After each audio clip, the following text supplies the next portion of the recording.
film movements and styles refer to distinct approaches to filmmaking that emerge from cultural, technological and artistic influences, shaping how stories are told and visualized on screen. These movements often arise in response to societal changes, aesthetic philosophies, or innovations in cinematic techniques, leading to recognizable trends that define different periods in film history. I wanted to make this video explaining the differences between modernism, postmodernism and metamodernism and try to understand them a little bit better, while explaining their connections and differences. Before I begin, I want to clarify that sometimes films are hard to classify and often land between genres, movements and styles. They don't necessarily need to be classified, but in order to understand how humans express through film, sometimes we need to put them within specific guidelines. This is Cinema Essay and this is Modernism, Postmodernism and Metamodernism explained. To understand the three of them, I need to begin with modernism. Modernism in film emerged in the early 20th century as filmmakers looked to break away from traditional storytelling and visual representation.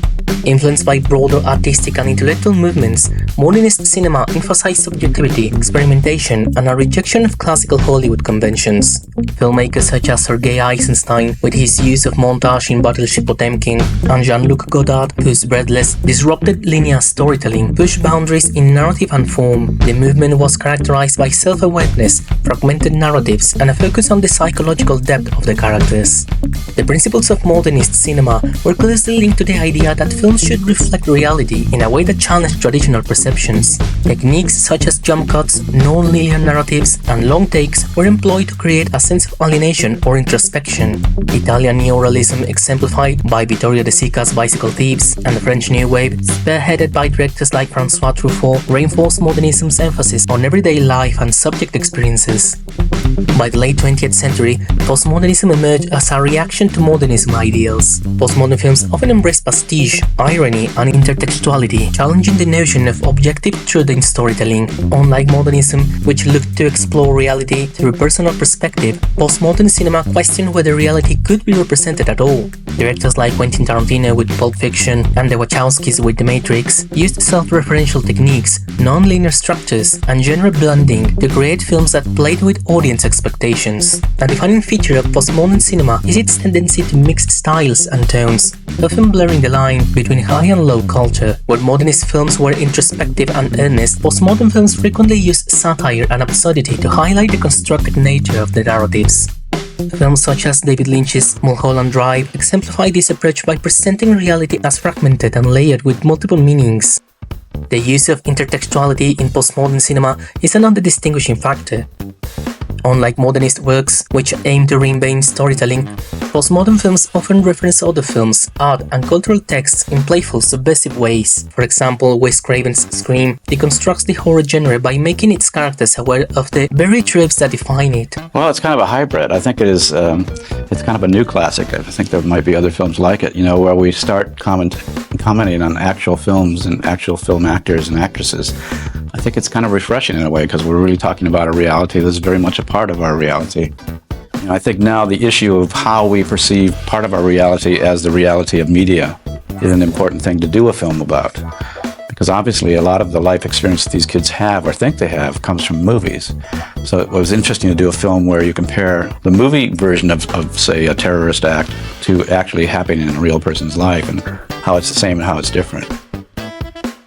You're really expressing parts of yourself that you don't even understand. Sometimes you'll see a script and say, oh, that really speaks to me, and then you do it. But, I just like any of us to do something new that we can look at and say, that's really terrific. I have never seen that on a film before.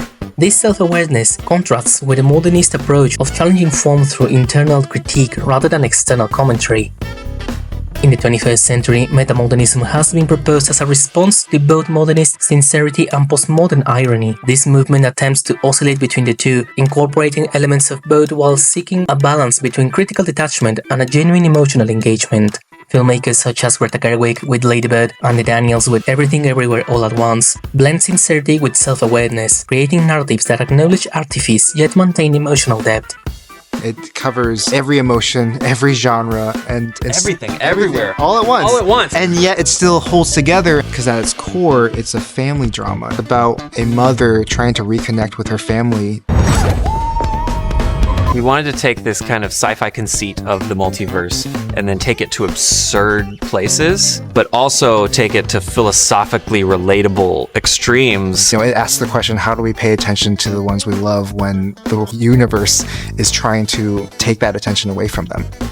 Metamodernism does not entirely reflect postmodernism, but instead integrates its tools with an openness to meaning and emotional connection.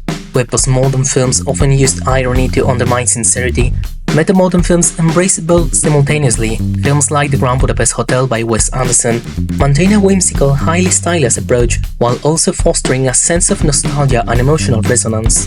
The shift from postmodernism to metamodernism can also be seen in how filmmakers approach character development. Instead of viewing identity as purely fragmented or constructed, metamodern films present characters who are aware of these complexities.